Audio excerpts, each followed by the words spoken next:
Bonjour, bienvenue sur Sudokanar. Dans cette vidéo, je vais résoudre une grille d'exemples sur la variante très répandue Killer Sudoku. Alors déjà, je vais rappeler la règle. En Killer Sudoku, à chaque fois qu'on a une cage comme ceci délimitée en pointillés, les chiffres dedans doivent être tous différents. Alors évidemment, quand la cage est entièrement comprise dans un bloc 3-3 ou dans une ligne ou dans une colonne, ça c'est une règle qui sert à rien. Mais quand la cage chevauche plusieurs régions, comme c'est le cas ici, c'est une règle qui a son importance. Ce chiffre doit être différent de celui-ci, alors que dans les règles habituelles du Sudoku, il serait tout à fait possible que ces cases contiennent le même chiffre. Donc ça, c'est la première chose. Et la deuxième chose, c'est que le nombre que vous avez en haut à gauche dans la cage, c'est la somme des chiffres à l'intérieur de la cage. Et pour le reste, les règles habituelles du Sudoku s'appliquent. Et ça, c'est une chose à ne pas oublier. Et j'ai créé cette grille dans l'idée de montrer un certain nombre de procédés de raisonnement très classiques dans les killers Sudoku. Par exemple, un élément très important est de savoir que la somme des chiffres de 1 à 9 vaut 45. C'est ce qu'on appelle le secret le mieux gardé du Sudoku. Et alors pourquoi est-ce que c'est important? Par exemple, si vous prenez un bloc 3-3 comme ceci, la somme de tous les chiffres vaut 45. Mais il se trouve que tous les chiffres là, que je suis en train de surligner sont dans une cage de total 25, une cage de total 18. Donc ça veut dire que la somme de ces 8 chiffres vaut 43. Donc pour arriver à 45, il manque 2.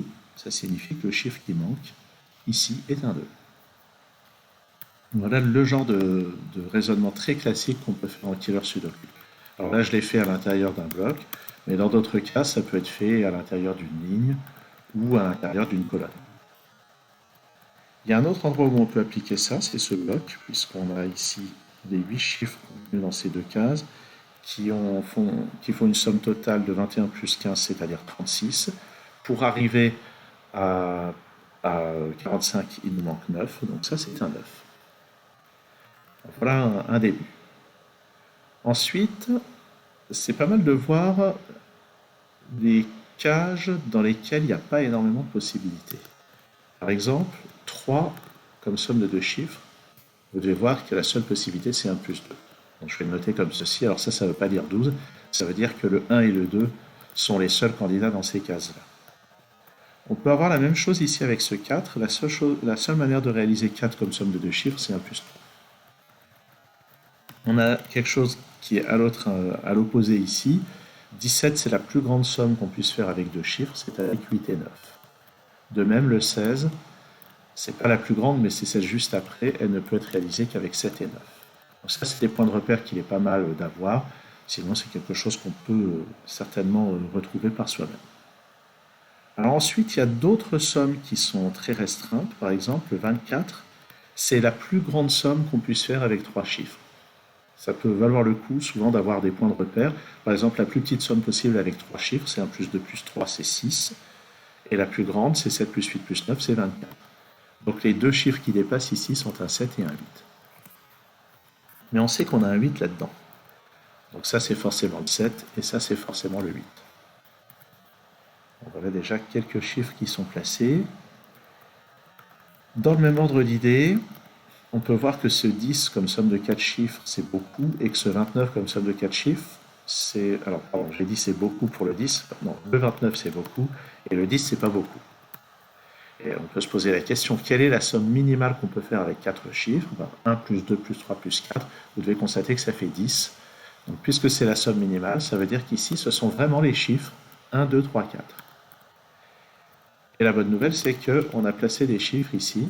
On voit qu'il y a un 1 par ici, il y a un 1 par là. Donc le 1 ne peut être dans aucune de ces cases, il est forcément ici. Et maintenant, le 3 qui est là-dedans ne peut pas être là-dedans, donc il est là. Le 2 qui est là-dedans ne peut pas être ici, il est là. Et ça, c'est donc un 4. Voilà aussi des raisonnements très classiques. Et il va y avoir quelque chose de similaire ici. Alors, quelle est la plus grande somme qu'on puisse faire avec 4 chiffres? La plus grande somme, c'est avec 6, 7, 8 et 9. Et ça fait 30. Ah, 29, c'est pas 30. Donc, il faut retirer 1. Mais vous remarquez que si vous essayez de retirer 1 au chiffre 9, ça va faire 6, 7, 8, 8, ça marche pas, ça fait répéter le 8. De même, si j'essaye de retirer 1 au chiffre 8, ça fait 6, 7, 7, 9, ça marche pas. Si j'essaye de retirer le 1 au chiffre 7, ça fait 6, 6, 8, 9, ça marche pas. Donc le seul chiffre auquel on peut retirer 1, c'est le 6. Et donc la seule manière de réaliser le 39 ici, c'est avec 5, 7, 8 et 9. Et ça, avec un petit peu d'entraînement, une fois qu'on a traité pas mal de killer sudoku, c'est des points de repère qu'on a, on se souvient, on a retenu que 29, ça ne peut être obtenu qu'avec 5, 7, 8 et 9. Mais maintenant, le 7 et le 9 ne sont pas là-dedans, donc ils sont forcément là-dedans. Et avec le 8 et le 9 qui sont là, ça ne peut pas être un 8, c'est le 5. Ça peut pas être un 9, c'est le 7. Et nous voici donc avec beaucoup de chiffres qui sont déjà placés. Alors, qu'est-ce qu'on peut remarquer maintenant? Eh bien, on peut remarquer que là, on a le 1 et le 3, là, on a le 1 et le 3. Donc, si on regarde dans la troisième colonne, le 1 et le 3 sont nulle part là-dedans, ils sont forcément là. Et il y a la même chose avec le 7 et le 9. Le 7 et le 9 qui sont là et là, ils ne sont nulle part là-dedans, donc ils doivent être par ici.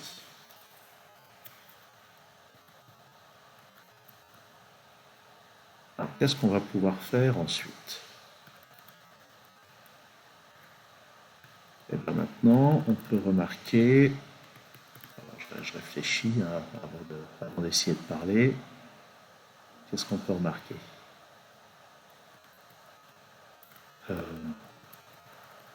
Oui, le 1, pardon, le 1, il n'est nulle part là-dedans, puisqu'il y a un 1 là-dedans, il est nulle part là-dedans, donc il y a un 1 par ici.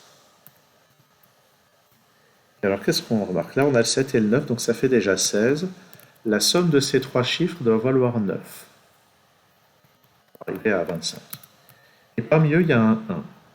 Donc il nous reste deux chiffres dont la somme vaut 8. Deux chiffres dont la somme vaut 8. A priori, ça pourrait être 1 plus 7, mais non, le 1, on l'a déjà compté, puis le 7, on l'a déjà compté aussi. Donc c'est pas ça. Ça pourrait être 2 plus 6, mais le 2 n'est pas disponible. Ça peut être 3 plus 5. Et si vous regardez bien, il n'y a pas d'autre possibilité. Donc ici, les deux autres chiffres sont 3 et 5. Donc ça, c'est 3 ou 5. Et là-dedans, on a 3 et 5. Et là où ça devient intéressant, c'est que le 4 qui est là n'est dans aucune de ces deux cases, donc il va forcément être ici. Ça va être maintenant un 6 et un 8. Et grâce au 8 qui est déjà placé, c'est le 6 ici et le 8 là. Alors, sur cette ligne, on a déjà placé 4 chiffres et 2 qu'on a placés globalement. Les 3 chiffres qui nous restent sont 5, 7 et 9. Et grâce aux chiffres qui sont là, on voit que ça ne peut être que 5 ou 7, et ça que 5 ou 9. Et là, on va revenir à l'astuce du 45. L'astuce du 45, c'est que la somme, par exemple, de tous les chiffres que je suis en train de surligner vaut 45. Mais là, on a 10, là, on a 20, ça fait un total de 30. Donc ça plus ça doit faire 15. Et si j'essaye de placer le 5 ici, il faudra mettre 10 là-dedans, et ça, c'est pas permis par le sudoku. Donc ça doit être le 7, et ça, c'est un 8 pour arriver à 15. Maintenant, ce 7 va résoudre cette ambiguïté ici, et ce 9 va permettre de placer le 5 dans cette case. Et les trois chiffres qui sont là sont maintenant 5, 6 et 9. Mais grâce au 9 qui est là, le 9 ne peut aller qu'ici. Et ça, c'est 5 et 6. On va compléter la colonne avec le 2 et le 4, qui sont les seuls chiffres encore absents. Bon, voilà.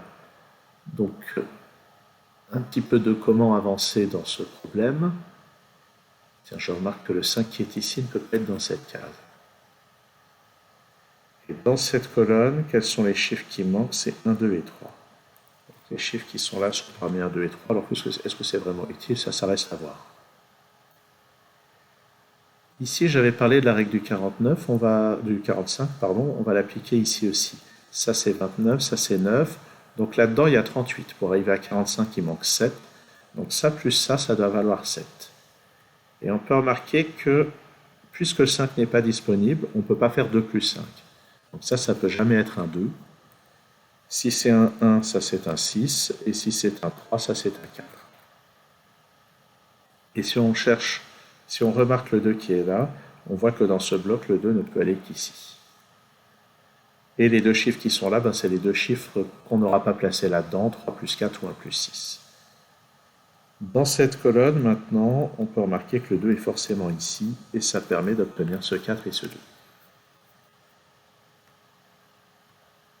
Maintenant, comment est-ce qu'on va continuer? Voyons.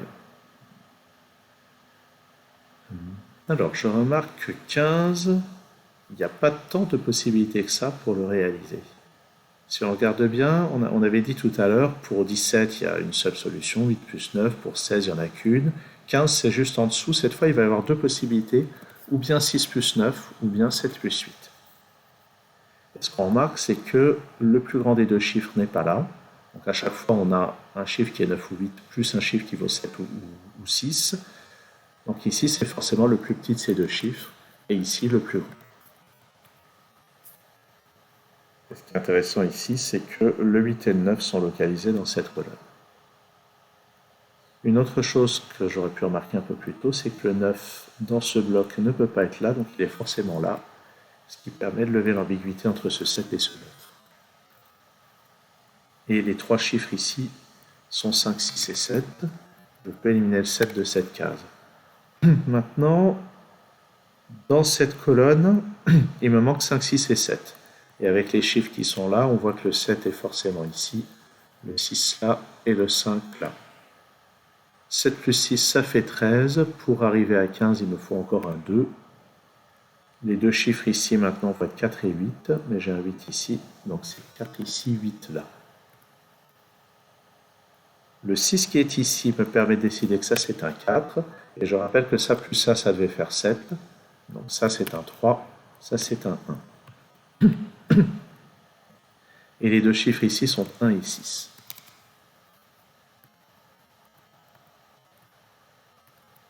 Et ça, maintenant, ben, c'est 1 ou 3. C'est le même que ce chiffre-là. Comment est-ce qu'on va continuer? J'ai plusieurs options. Alors, une option un petit peu compliquée, peut-être, mais que je trouve intéressant de mentionner, c'est qu'on n'a pas encore placé le 4 dans cette ligne. Et si on essaye de le mettre ici, 4 plus 2, ça fait 6. Donc là, il faudrait un autre 4. Donc qui n'est pas correct à cause de ce 4, mais qui n'est pas correct de toute façon parce que ça répéterait un chiffre dans la cage. Donc on peut placer un 4 ici. Mais comme ça me semble vraiment compliqué comme raisonnement, je vais essayer de trouver autre chose dans un premier temps. Par exemple, dans cette colonne, on voit qu'il manque trois chiffres, qui sont le 3, le 5 et le 8. Maintenant, regardons l'impact sur cette cage. Alors déjà, on peut éliminer le 8 de ceci. Si j'essaye de placer le 8 ici, ça fait déjà 10. Je n'ai pas le droit de mettre un 0 dans cette case, donc ce n'est pas permis. Donc le 8 est en fait là. Et maintenant, qu'est-ce qui se passe? Ben, si ça c'est un 3, 3 plus 2 ça fait 5, il me manque 5, mais ça clash avec ce 5. Donc le 3 ici n'est pas possible, c'est en fait un 5. Et ça c'est un 3, ça c'est pas un 5. 5 plus 2 ça fait 7, donc pour aller à 10, ça c'est un 3. Donc ça c'est 5, ça c'est 3, ça c'est 6, ça c'est 5. Et ça maintenant c'est forcément le 7. Pour arriver à 15, ça c'est un 8. Donc ça c'est 9, pardon, ça c'est 8. Ça, c'est un 4 pour compléter la ligne. Ici, j'ai besoin de 6, 8 et 9 pour compléter le bloc. Avec les chiffres qui sont là, on voit que ça ne peut être que le 6, le 8 va là et le 9 va là. Là-dedans, j'ai besoin de 1, 4 et 6. Ça, c'est pas un 4, il y en a déjà un sur la ligne. Donc il reste un peu de travail, hein, c'est net. Sur cette ligne, j'ai besoin de 1, 4 et 6. Avec le 6 qui est là, ça c'est 1 ou 4. Maintenant, comment est-ce qu'on complète? Ben, le 1 nécessiterait de compléter avec un 8, mais le 8 n'est pas disponible. Donc ça c'est en fait un 4, et j'ajoute 5 pour arriver à 9. Maintenant ça c'est un 6, ça c'est un 7, ça c'est un 5. Sur cette ligne, je vais peut-être regarder cette colonne plutôt. Sur cette colonne, il me manque 1, 2 et 3. Il y a un 2 ici, donc ça c'est 1 ou 3. Et là, a priori, j'ai encore 3 candidats. Mais Sur cette ligne ici, il me manque 1 ou 6. Et je remarque que le 5 ici n'est pas là. Il doit apparaître quelque part sur la ligne, donc c'est forcément ici. Sur cette ligne, ah oui, à ce stade, en fait, on n'a plus qu'à résoudre du sudoku classique. Sur cette ligne, il me manque 1, 2 et 4. Là, j'ai un 4, donc 1 ou 2 ici, 1, 2 ou 4. Sur cette ligne, le 1 et le 3 sont placés. Ils sont dans ces deux cases. Il me manque 4, 6 et 7. Et grâce aux chiffres qui sont là, on voit que ça c'est le 6, ça c'est le 4 et ça c'est le 7. Ce 4 va me donner d'autres chiffres. Ça, ce 1 va me donner ce 2, puis ce 4. Donc on y est presque. Sur cette ligne, il me manque 1, 3 et 9. Avec le 9 qui est là, ça c'est un 9. Ça c'est 1 ou 3. Ah, mais ce 3, en fait, j'aurais pu remarquer, il y a une éternité qui me donne ce 1, ce 3, ce 1. Ce 1 à son tour me donne ce 6, ce 1 et ce 6. Ce 1 me donne aussi là-haut le 2 et le 1, qui me donne tous ces chiffres-là. On complète cette colonne avec un 3, et ça c'est un 2. Et voilà. Donc ça conclut la résolution de ce killer sudoku, qui n'est pas extrêmement simple, hein. Il nécessite déjà d'avoir quelques réflexes de killer sudoku, d'explorer un petit peu la partie classique aussi, mais qui met en lumière un certain nombre de choses vraiment très classiques. Donc le complément à 45, ça c'était vraiment une technique très importante en killer sudoku. La connaissance aussi de quelques cas extrêmes, savoir identifier le 7 plus 9 ici, le 7, 8, 9 dans la case 24, le 1, 2, 3, 4 dans la case 10. Donc j'ai vraiment créé ce problème pour illustrer ces quelques points. Et ça sera tout pour cette vidéo que je vous remercie d'avoir suivi. À très bientôt sur Sudokanar.